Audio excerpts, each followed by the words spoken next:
Hello everyone and welcome to my channel Artsy Mary, and welcome to a new kind of video where I am basically making a podcast for you. It's not something I've ever done before.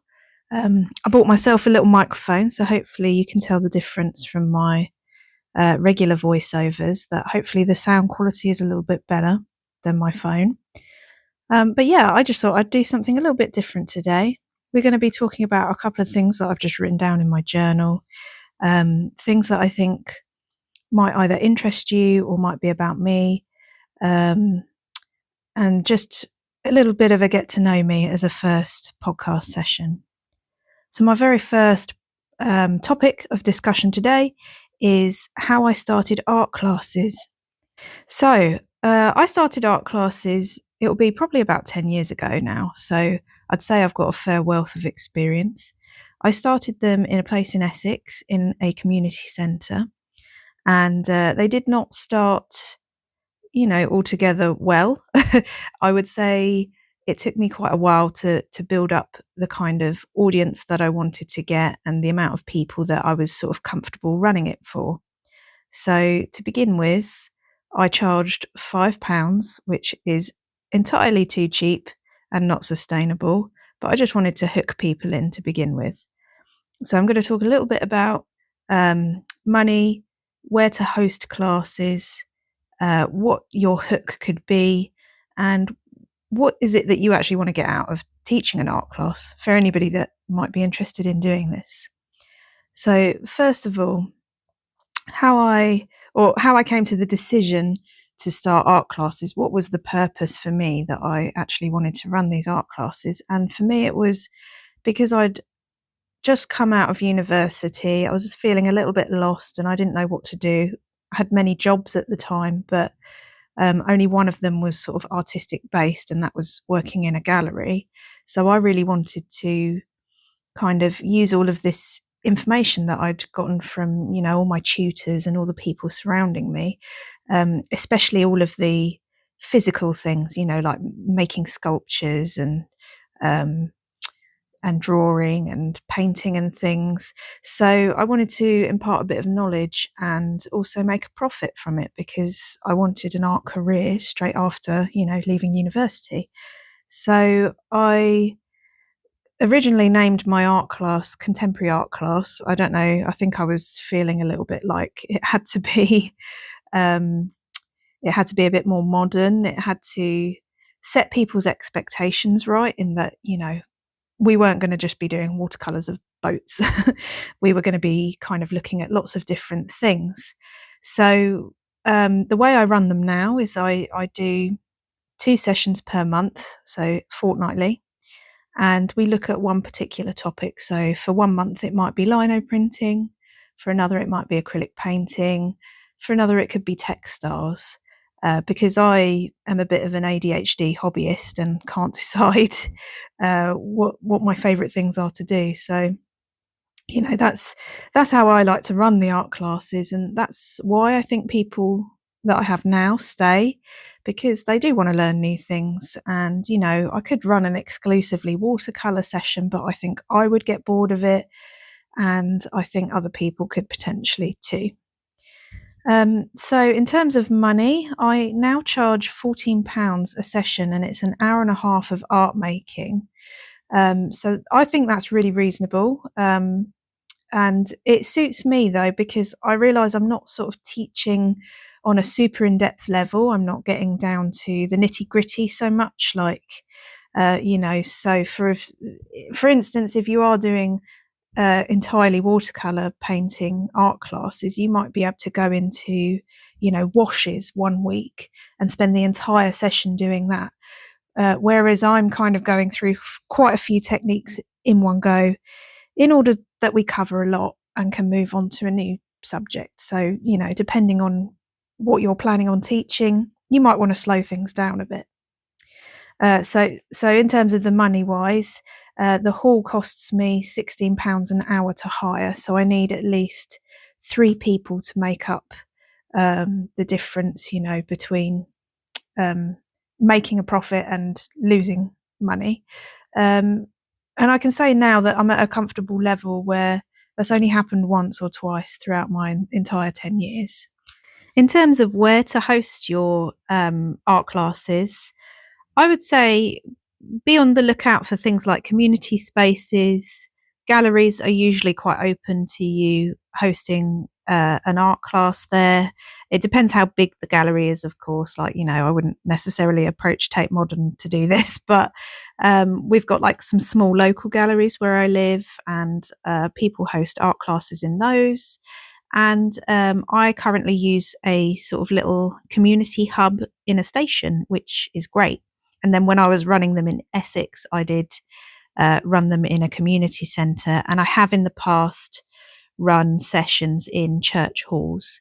Um, the things that you have to look out for, of course, are costing and also whether they actually have the appropriate facilities for you. So, like taps, sinks, because you're going to be potentially washing pallets and things like that. And then obviously looking at the price, is the price feasible? Because if the space is, 100 quid to hire for like 2 hours, then I would say that's not a very feasible space for an art class.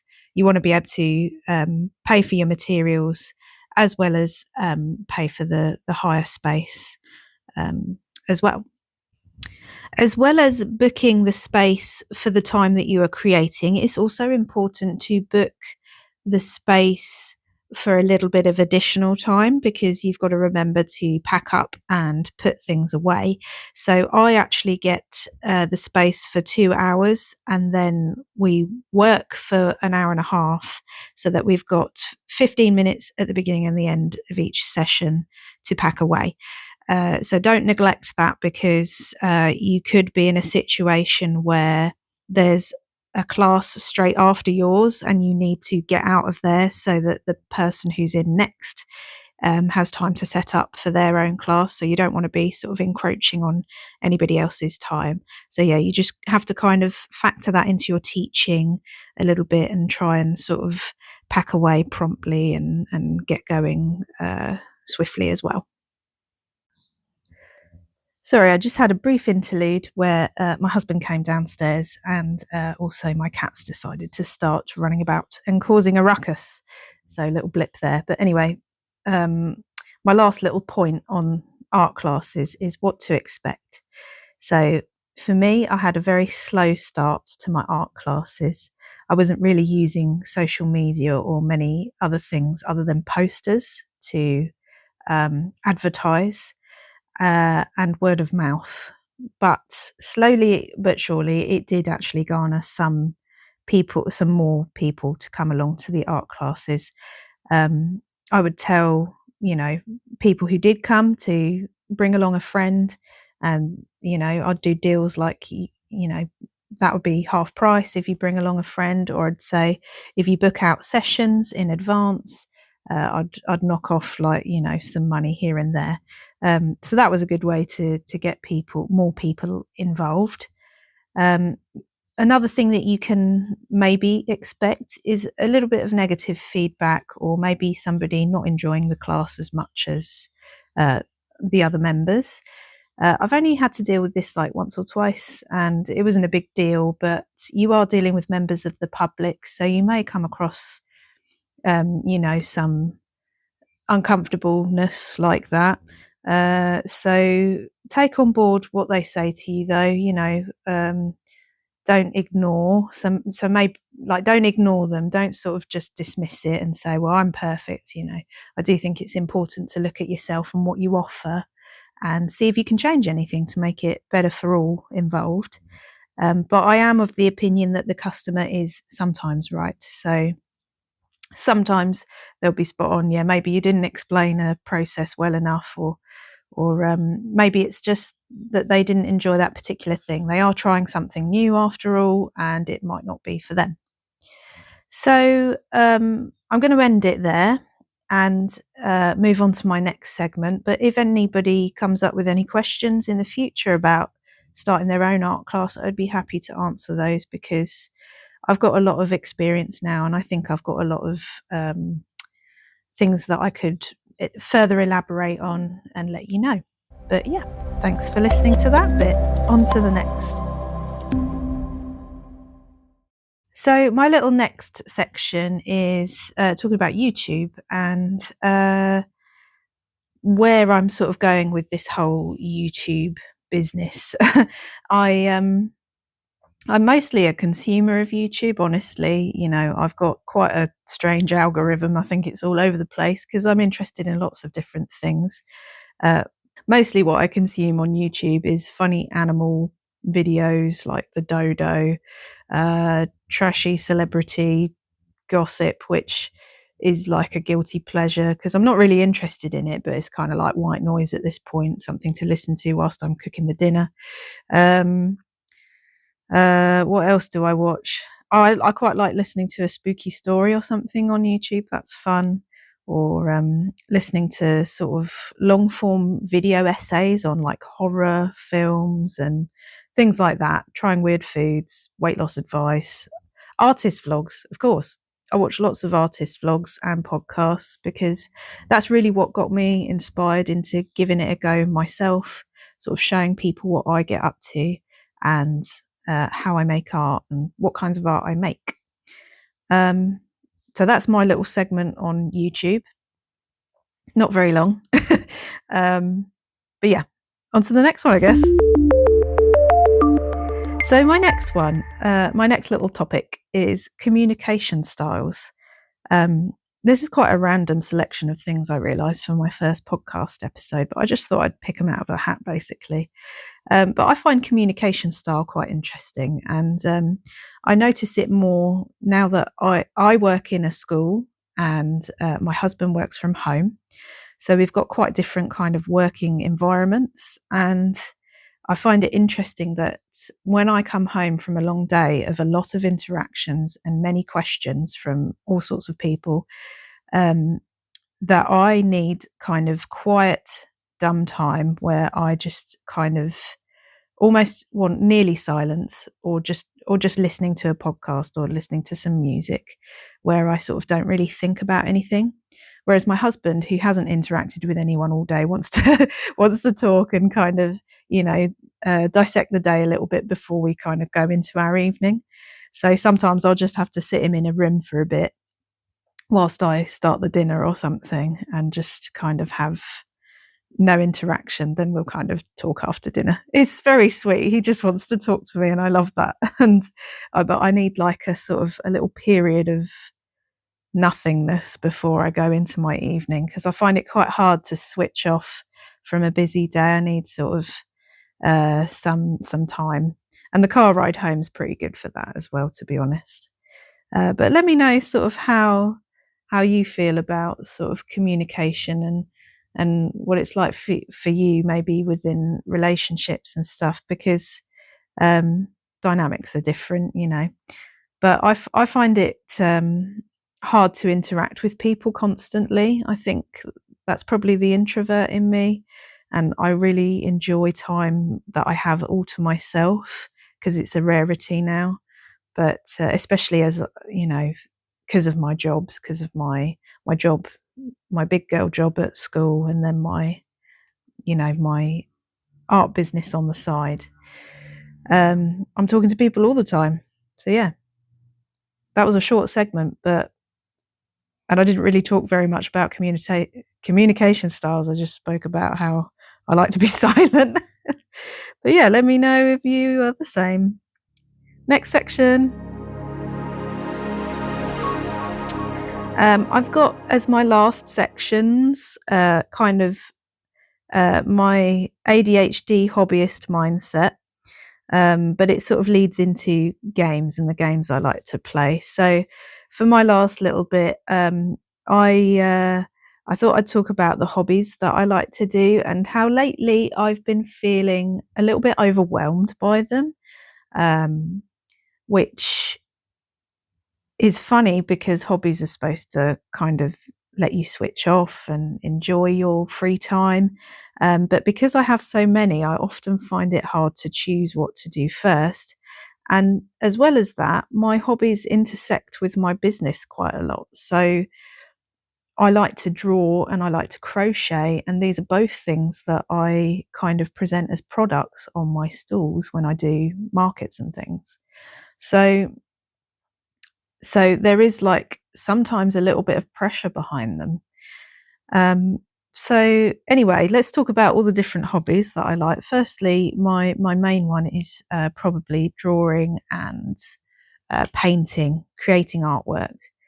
Um, and I'm much better at doing this when I feel like I've got something in the pipeline in order to make it for, which I don't know if that's a very healthy relationship to your hobby. Because I think it's important to do things just because you want to do them. But I definitely am someone that works better with a bit of an incentive to do it. If I have all the free time in the world, I'm a little bit more of a procrastinator and I'll just do chores around the house. So I'm better when I'm painting and I'm thinking, oh, I can put this in an exhibition that I'm doing soon. My second favourite hobby is crochet, which I've shown a fair bit on the channel now. But I still consider myself a bit of a novice. Yeah, that's the word, novice, because I have only recently gotten into following patterns. I used to kind of just make things up as I went along, which I think is a good way to start as well. Um, I had the basics in my arsenal, but then I would be like, oh, I'm going to make like a little broccoli. And I wouldn't look up a tutorial how to do it. I'd just kind of do it from my brain because that's how I prefer to do most things, cooking and whatnot. Yeah, leading on to that, probably cooking is one of my favorite things to do as well, and baking. Um, and what else? Exercise. I really enjoy exercise. So my main issue with all of these things is that I actually find balance very difficult, and I want to do all of these things all of the time, but I forget that they can also tire you out as well. And the way you treat them, if you're treating them as a task, a to-do list, often feels very much like a chore. And I don't want to fall out of love with any of these things because to me, they are really enjoyable. They relax me. But sometimes I'll write a to-do list and be like, write down, relax with a game, which is so funny because like it's not a to-do. It's something that I can do like on the weekends, and but I do have to remind myself because I will just fill the day with lots of stuff and then I won't feel very well rested when I go into into the work week. But let's talk about games. So I've got three things, like three, I've written down three, what would you call them? I'm allowed three games.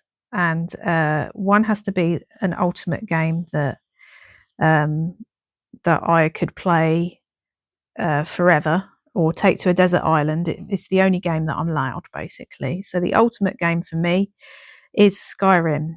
I am a Skyrim girl through and through. It's probably one of the oldest games that I was introduced to and still play to this day. And yeah, I just enjoy it so much, especially things like the music. I can just listen to the music all day long. It really relaxes me. In fact, game music is something that I listen to all the time because I just really like it. Um, and yeah, I could take it away and to a desert island and be perfectly happy with that one game forever. It's open world as well, which is perfect for my gaming style because I like to just explore and kind of potter about. I'll get to the main quest, but I might do all the side things first, finding that crimson nin root, whatever it is. um, but anyway, yeah, I love Skyrim. I've played it forever. Let me know if you're a Skyrim fan in the comments. Um, so my second point is game that I'm hooked on right now, which is tricky because I'm a bit of a game cycler, so I will come back to old games. But currently, I've been really into playing Stardew Valley. I recently got into it because I think I when I first started playing it, I didn't realize how to have fun with it. I found it really challenging, like especially fishing. My God, after playing Animal Crossing and then coming to Stardew Valley to do fishing, it's very hard. Um, but I've realised that you don't have to rush yourself with it like I thought you did, and now I really enjoy it. And then the one game from my childhood that has kind of shaped my gaming experience, I think, would be Ratchet and Clank on PlayStation 2. Used to love that game. Still do if I could play it still, but I've got no way of playing it right now. But yeah, I used to love Ratchet and Clank. I think I liked it because of all the cool guns. There was one where you could turn enemies into chickens.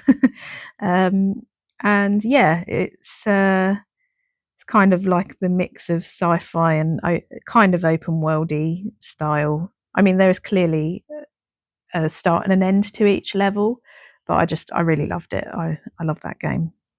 And some other honourable mentions from childhood games would be the Lord of the Rings games on PlayStation 2. Well, really only the Two Towers and the Return of the King, because for some reason I think a different studio made the first Lord of the Rings, and I never got it and never played it. What other game is like really? Oh yeah, Kingdom Hearts. Used to love that game too.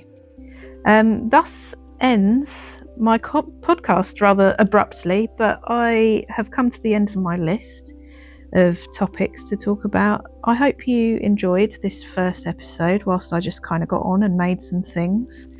If you have any questions about the things I've made in my video today, do leave them in the comments section.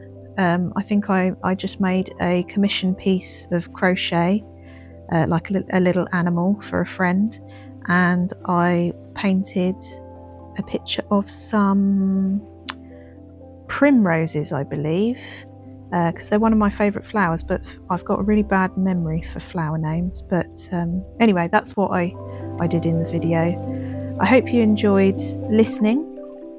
It's going to be painful for me to edit because I don't love the sound of my own voice. But anyway, thanks very much for tuning in, and I shall see you in the next video. Bye.